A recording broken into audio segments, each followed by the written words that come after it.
Very good evening to all of you. नमस्कार दोस्तों, मैं फिर एक बार आपके साथ हूँ। हालांकि आज जो दिन है वो ना गुड इवनिंग कहने का है और ना नमस्कार करने का। आज तो जो दिन है वो जय श्री राम के नारों का दिन है। हर तरफ वही गूंजता हुआ दिखाई दे रहा है। दिन फैज के शब्दों में तो कहें तो जुनू की याद मनाओ कि जश्न का दिन है, सलीबेदार सजाओ कि जश्न का दिन है। तरब की बज़्म है बदलो दिलों के पैरहन, जिगर के चाक सिलाओ कि जश्न का दिन है। तुनक मिजाज है साकीना रंग में देखो, भरे जो शीश चढ़ाओ कि जश्न का दिन है। बहुत अजीज हो लेकिन शिकस्त दिल यारों, तुम आज याद ना आओ कि जश्न का दिन है। वो शोरिशे हमें दिल जिसकी लय नहीं कोई, गजल की धुन में सुनाओ कि जश्न का दिन है। जुनू की याद मनाओ कि जश्न का दिन है, सलीब उदार सजाओ कि जश्न का दिन है। वाकई आज जो टीवी कवरिंग है, जो मीडिया कवरेज दे रहा है, जो हर तरफ धूम मचा रहा है, नॉर्थ इंडिया, कम से कम नॉर्थ इंडिया क्या, वहाँ जहाँ रावण की जन्मस्थली है साउथ में, अभी एक न्यूज़ मैंने देखी, वहाँ भी जश्न मनाया जा रहा है कि भाई राम मंदिर वहाँ दोबारा बनने जा रहा है। तो पॉलिटिकली, सोशली, रिलीजियसली जो माहौल क्रिएट किया गया है और जो माहौल लोगों के, बहुत सारे लोगों के दिलों से भी बना हुआ है, हर तरफ क्रिएटेड ही नहीं है, कहीं असल भी है, तो वो बहुत जुनून और बड़ा जोश और बड़ा खुश नसीबी का दिन जैसे है, खुशियों से भरा हुआ दिन है। जैसे फैज ही साहब के शब्द, अगर एक और शेर जो दिमाग में मेरे गूंज रहा है मैं उसे बोलूं तो वो है, सुबह की आज जो रंगत है वो पहले तो न थी, क्या खबर आज खरामा सरे गुलदार है कौन। सुबह की आज जो रंगत है वो पहले तो न थी, क्या खबर आज खरामा सरे गुलदार है कौन। शाम गुलनार हुई जाती है देखो तो सही, शाम गुलनार हुई जाती है देखो तो सही, ये जो निकला है लिए मशअले रुखसार है कौन। तो कौन है ये, इन सब के पीछे कौन सा ये इफेक्ट काम कर रहा है, ये बात वो बात सबको पता है। उसे मैं क्या कहूँ अलग से, हाँ, मैं अलग से एक कविता दूसरी आप लोग को सुना दे रही हूँ, और इस कविता का, इस सुबह की आज जो रंगत है वो पहले तो न थी, क्या खबर आज खरामा सरे गुलदार है कौन। तो इस कौन का जवाब मिल जाएगा इस कविता से। तो इस कविता को सुनाने से पहले मैं आज बता दूं कि आज है 5 अगस्त 2020। इस 5 अगस्त 2020 की बहुत सारे लोग बड़े दिनों से इंतज़ार कर रहे थे, बड़ी बेसब्री से इंतज़ार कर रहे थे। अब जो ये करोड़ों की संख्या में लड्डू अयोध्या में आज बंट रहे हैं, ये जो चांदी के सिक्कों में ये तारीखों को मढ़ा कर एक एक को तोहफे में दिया जा रहा है, ये जो स्टील के डिब्बे वहाँ पे गिफ्ट किए जा रहे हैं, ये जो हजारों लाखों दिए जलाए जा रहे हैं, ये जो सारी चीज़ें हैं ये एक दिन में तो नहीं तैयार हो सकती है। इट्स वेरी मच ऑब्वियस कि इसका बड़े दिनों से इंतज़ार और बड़े दिनों से तैयारियाँ थी, है ना। बहरहाल एक और बात, आज एक हमारे साहित्यिक कवि रहे हैं, वरिष्ठ कवि रहे हैं, हमारे पारिवारिक संबंधी भी वो रहे हैं। हालांकि पूरा साहित्य कुनबा, साहित्य से जुड़ा हर व्यक्ति कहीं ना कहीं से हमारे परिवार का है, वो हमारे कुनबे का मेंबर, सदस्य है, वो हमारे कुनबे का हिस्सा है। लेकिन जिनकी बात मैं कह रही हूँ ये वरिष्ठ कवि वीरेंद्र डंगवाल है, और आज इनकी जयंती है। और जैसा कि मैंने कहा कि सरे गुलदार है कौन, तो देखिए इन्होंने एक कविता लिखी है और उस कविता का शीर्षक है प्रधानमंत्री। जी हाँ, तो प्रधानमंत्री नाम की इनकी एक कविता मैं आज पढ़ने जा रही हूँ, और इसे सुनना चाहिए इसलिए क्योंकि आज इनकी जयंती है। और हर साल जब कोरोना इफेक्ट नहीं था तब कुछ ना कुछ सेलिब्रेट इसका करते थे। कुछ हमारी बहुत प्यारी एक सखी है अनुपम, वो करती थी, आशुतोष जी हैं सीनियर साहित्य से जुड़े आदमी, वो करते थे, आशीष करते थे। तो अब वो सारे लोग तो इस बार कर नहीं पा रहे हैं, सब अपने अपने फ़ोन से ही एक दूसरे को बता दे रहे हैं भाई ऐसा है। तो चलिए फिर उन सब के लिए भी और साहित्य से जुड़े सभी लोगों के लिए और उस हर खासो आम के लिए भी जो आज बहुत एक्साइटेड है, आज बहुत खुश है, वो किसी भी मशले से आ रहा हो, वो किसी भी हिस्से से आ रहा हो, क्योंकि ये सेलिब्रेशन जो है ये केवल हिंदुस्तान में नहीं देखने को मिल रहा है। मैं अमेरिका में, ऑस्ट्रेलिया में, यूरोप में, इधर अफ्रीका में, तो कुछ देशों के दोस्तों से तो रेगुलर बात होती है। तो एक दो लोगों से जो बात आज हुई तो उन्होंने ये कहा कि हाँ, मंदिर सजाए जा रहे हैं, हाँ दिए जो हैं वो लोगों ने अपने घरों में लगाने की तैयारी की हुई है, पर कुछ लोगों ने कहा कि हम नहीं कर रहे हैं। हाँ, ऐसा है, भूमिका ऐसा है, ऐसा दिखाई दे रहा है, पर हम लोग नहीं कर रहे हैं, ऐसा एक दो लोगों ने कहा। और बहुत सारे रिपोर्ट जो उन्होंने दी उन्होंने कहा ऐसा है।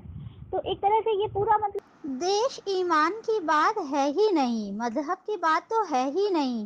राम शब्द जो है, रमति इति रामः, सब में रमने वाले राम, ये तो सबके हैं। वो शायर इकबाल साहब हों, वो कबीर हों, रहीम हों, तुलसीदास के तो भाई जगत फेमस हैं, कहने की क्या बात है, वो मीरा के हों, सबके राम हैं।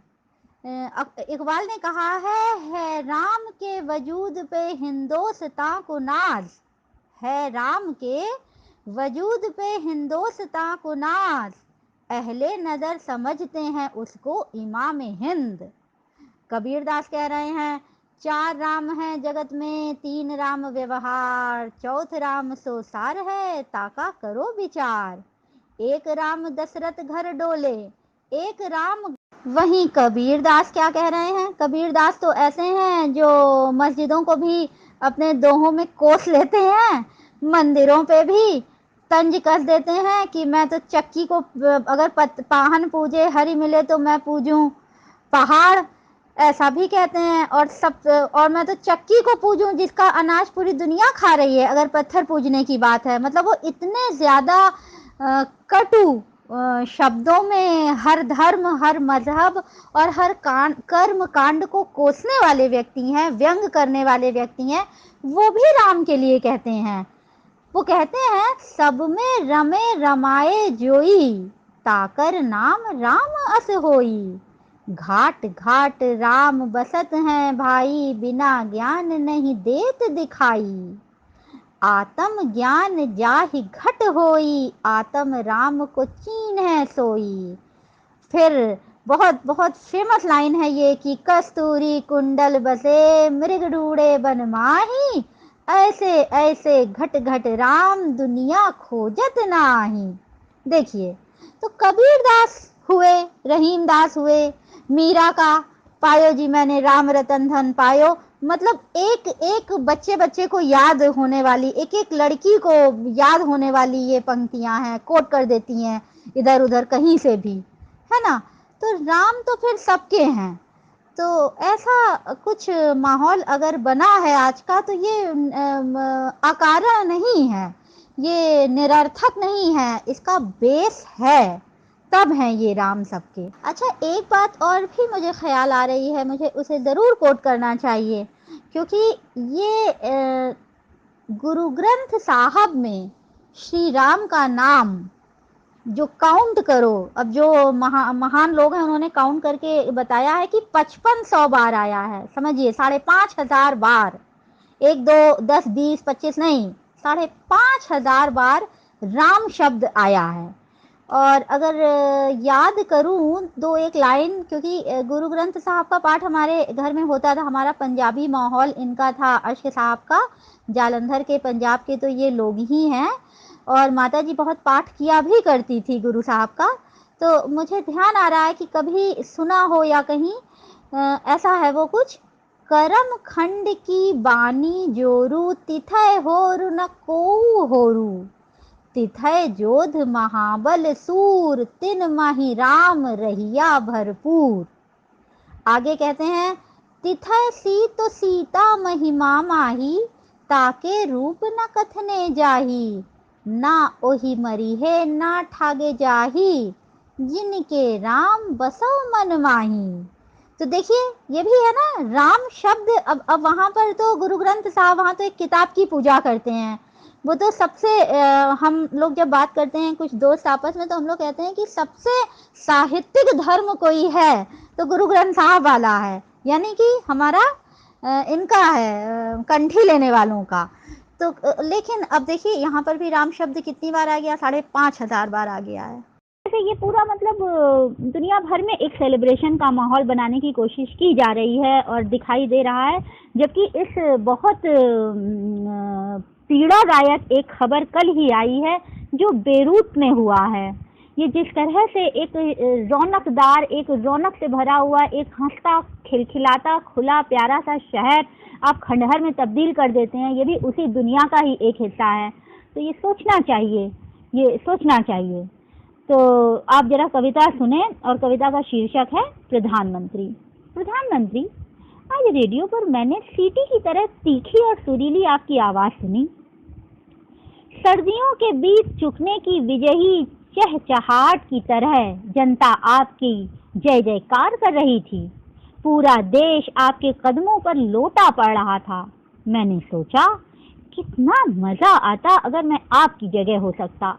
मैं भी आपकी तरह धुली हुई कार में भर्राता हुआ चलता। मैं भी अपने भाषणों से देश विदेश में हलचल मचा देता। मेरी जो मर्जी आती करता, कोई मुझे रोकता तो मैं उसे डांट देता।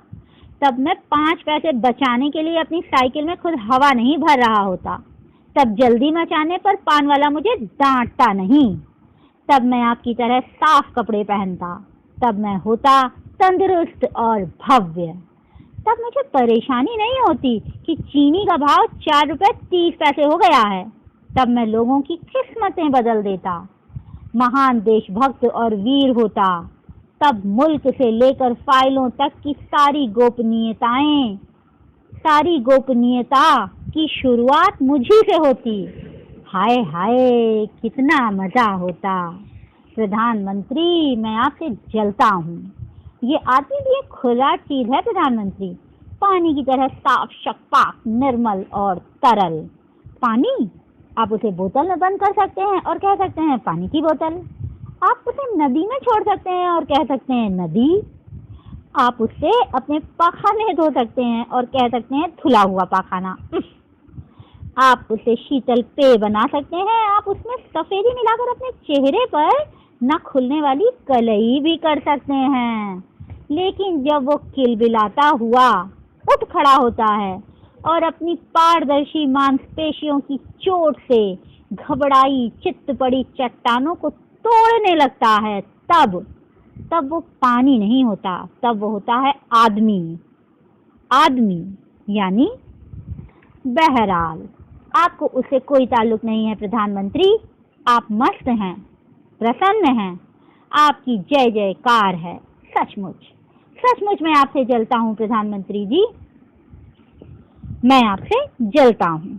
ये है कविता वीरेंद्र डंगवाल की। इसमें तारीख लिखी हुई है 1972 में ये लिखी हुई थी। देखिए आज ये कविता कितनी मौजूद है, क्योंकि आज जिस तरह से जय जयकार हम देख रहे हैं, जिस तरह से ये एकदम राजनीतिक कलेवर इस चीज को दे दिया गया है, और धार्मिक तो ये कहीं से रह ही नहीं गया है लगता है।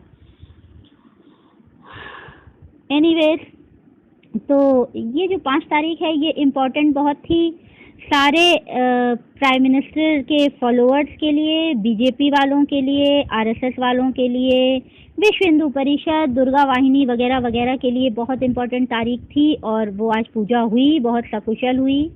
अच्छी बात है, अच्छा लगा। बहुत देश में ऊर्जा महसूस की गई, जोश महसूस किया गया, अच्छा लगा, बुरा नहीं है। देश खुश रहे किसी भी वजह से, वो वजह कोई भी हो, है ना। वो सेवई खा के खुश रहे, वो दिए जला के खुश रहे, वो रंग एक दूसरे पर छिड़क के खुश रहे। खुश होना मोस्ट इम्पॉर्टेंट है। ओके, अच्छा, दूसरी 5 तारीख का इंतज़ार किसको था? वो एक बहुत ही मतलब दुखद एपिसोड है। वो है एक बहुत शानदार, एक बहुत मासूम और एक बहुत खूबसूरत अदाकार सुशांत सिंह राजपूत की मौत से जुड़ा हुआ मामला। आज सुप्रीम कोर्ट को बोलना था, तो आज सुप्रीम कोर्ट ने अब डिक्लेयर किया है कि इट्स एन अननेचुरल डेथ। ये उन्होंने कह दिया है कि ये डेथ एक नेचुरल डेथ नहीं है। अब ये जिस भी वजह से है उसकी जांच की जानी चाहिए। अब देखिए आगे क्या इसमें आता है, क्या तस्वीर आती है, देखने वाली बात होगी। क्या गतिविधियां आगे होती हैं, क्या कार्रवाई होती है, क्या जांच होती है, ये आने वाले समय में देखा जाएगा। तो ये हो गया रिलीजियसली मैंने बताया, पॉलिटिकली मैंने आपको बताया। तो इस तरह से ये 5 तारीख कई लिहाज से इम्पोर्टेंट हो रही है। अच्छा, 5 तारीख से थोड़ा सा पर्सनल कनेक्शन मेरा है, वो 5 नंबर से है, इनफैक्ट नॉट 5 अगस्त, वो 5 नंबर है। जैसे उपेंद्र नाथ अश्क जी, मेरे पिताजी, इनका जन्म आज से बहुत साल पहले गुजरे हुए किसी ज़माने में 1910 को 14 दिसंबर को हुआ था, 5 नंबर। अच्छा, और मैं इस नए ज़माने में 23 दिसंबर को पैदा हुई हूँ, तो 5 नंबर तो भाई मेरा भी लगता है। मैंने नीलाभ से ये बात कही, नीलाभ ने ही मुझे इनफैक्ट बताया था कि तुम दोनों का 5 नंबर लगता है। अच्छा, नीलाभ कैसे कनेक्टेड है? नीलाभ ऐसे कनेक्टेड है, नीलाभ मुंबई में पैदा हुए थे और उस वक्त माता जी को लीलावती हॉस्पिटल में भर्ती कराया गया था, 5 नंबर के वार्ड में उन्हें रखा गया था, तब नीलाभ जी प्रकट हुए थे। हालांकि जिस कार से वो गए थे वो उस जमाने की एक बड़ी मशहूर हीरोइन है नलिनी जयवंत, उसकी कार में एक्चुअली जन्म हुआ था, लेकिन फिर भर्ती ये 5 नंबर में हुए। 50 साल नीलाभ ने अपने जिस हवेली में गुजारे, इत्तेफाक कहिए वो भी 5 नंबर की हवेली है। वो 2500 गज की शानदार हवेली, उस कोठी, उस हवेली का जो नंबर है वो 5 नंबर लगता है। नीलाभ ने आखिरी सांस जहाँ ली थी वो भी 5 नंबर का हमारा किराए का एक मकान था। देखिए, किराए का मकान नाम से मैंने एक उपन्यास लिखा था, तो कहीं ना कहीं जहन में था ये कि यही मकान है, वो उसी एक थोड़ा सा था। क्योंकि जब आदमी लिख रहा होता है, कोई भी राइटर लिख रहा होता है, तो उसके दिल दिमाग में कुछ स्मृतियाँ हिलती डुलती रहती हैं, करवटें लेती रहती हैं, तो उन स्मृतियों को कहीं ना कहीं समेटा था। तो किराए का वो मकान जहाँ नीलाभ ने आखिरी सांस ली थी वो भी 5 नंबर का ही था, वो घर भी 5 नंबर का किराए का मकान था।